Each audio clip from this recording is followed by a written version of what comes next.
Salam dan bahagia Ibu dan Bapak Guru. Pada video kali ini kita akan melanjutkan membahas mengenai elemen kedua dalam dimensi beriman, bertakwa kepada Tuhan Yang Maha Esa dan berakhlak mulia, yaitu elemen akhlak pribadi. Elemen ini sebenarnya merupakan perwujudan rasa sayang dan perhatian seorang pelajar pada dirinya sendiri. Lalu, bagaimana contoh pembelajarannya di setiap jenjang?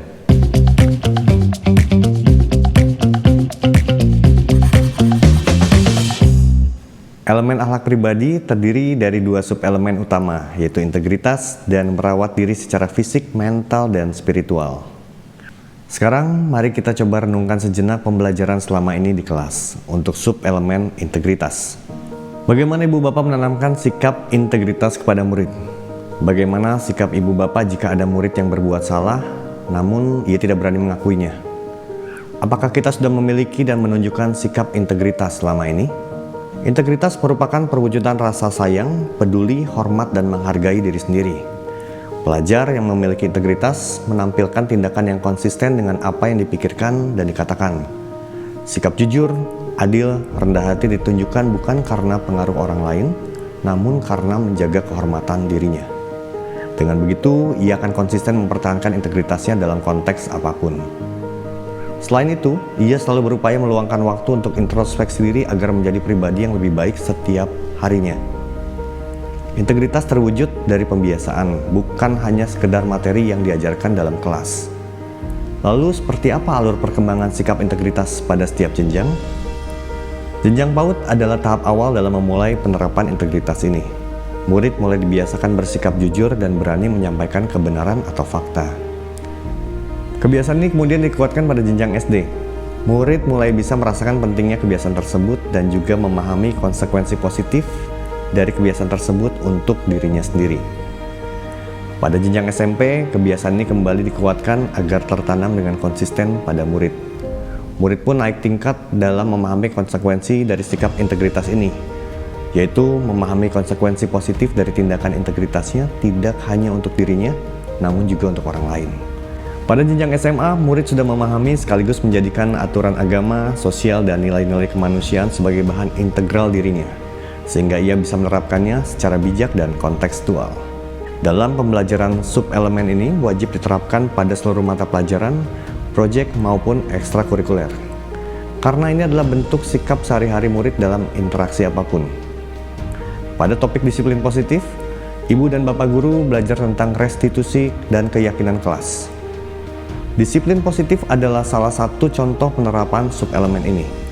Ibu dan bapak guru bisa menjadikan integritas sebagai sebuah keyakinan bersama di kelas yang disepakati murid dan guru. Jika murid melanggar keyakinan ini, ajaklah untuk introspeksi. Bangunlah lingkungan positif dalam kelas sehingga murid tidak takut untuk mengakui kesalahannya. Dengan begitu, subelemen ini akan menjadi konsisten, menjadi keyakinan dalam diri murid.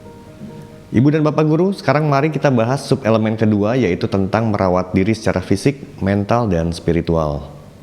Sebelumnya, mari kita renungkan dulu pembelajaran yang telah kita lakukan untuk subelemen ini.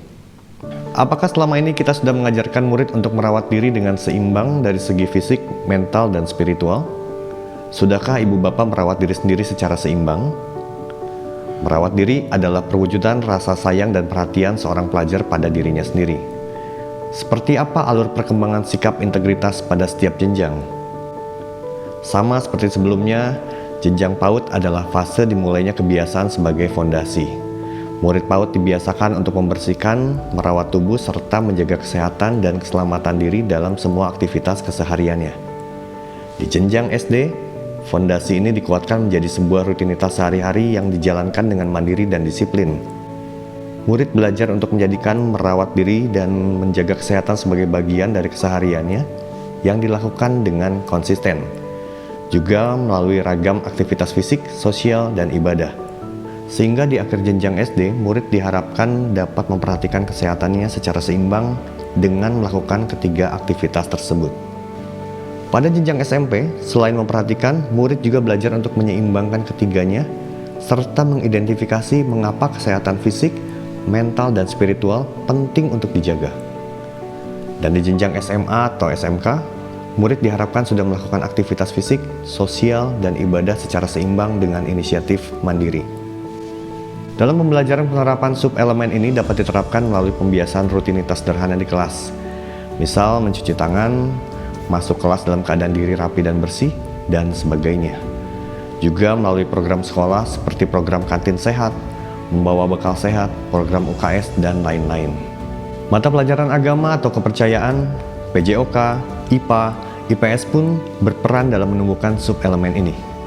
Murid rutin melakukan kajian atau diskusi keagamaan atau kepercayaan di kelas agama dengan bimbingan yang baik dari guru sebagai upaya menjaga kesehatan spiritual. Dalam PJOK, murid belajar tentang pentingnya merawat fisik secara rutin dan hubungannya dengan kesehatan mental. Pada kelas IPA, murid mempelajari pola makan seimbang dan dampaknya pada sistem tubuh, serta menggali kearifan lokal terkait dalam kelas IPS atau muatan lokal. Bahkan, penerapannya pun bisa dilakukan secara kolaborasi. Selain di kelas, proyek penguatan profil pelajar Pancasila juga berperan dalam membiasakan murid di aktivitas sosial. Jadi, ada banyak strategi pembelajaran yang bisa dilakukan satuan pendidik dan guru untuk menumbuhkan sub-elemen ini. Ibu dan Bapak guru, pelajar yang berakhlak positif pada dirinya sendiri akan menjadi orang yang selalu dapat dipercaya dalam perkataan, tindakan, dan pekerjaan, serta berkomitmen untuk setia pada ajaran agama dan kepercayaannya, serta nilai-nilai kemanusiaan. Tumbuhnya elemen ini sangat berkaitan dengan dimensi mandiri pada murid. Karena pelajar yang mandiri akan berkomitmen untuk terus mengembangkan kualitas dirinya secara seimbang, melakukan yang terbaik berdasarkan kemampuannya, dan mampu memilih hal-hal yang baik bagi dirinya. Sekarang, mari kita bayangkan Indonesia kelak ketika para pelajarnya memiliki karakter dasar seperti ini. Makin semangat kan untuk menumbuhkan elemen ini dalam diri sendiri dan juga dalam diri murid kita? Selamat berproses, Ibu dan Bapak guru hebat.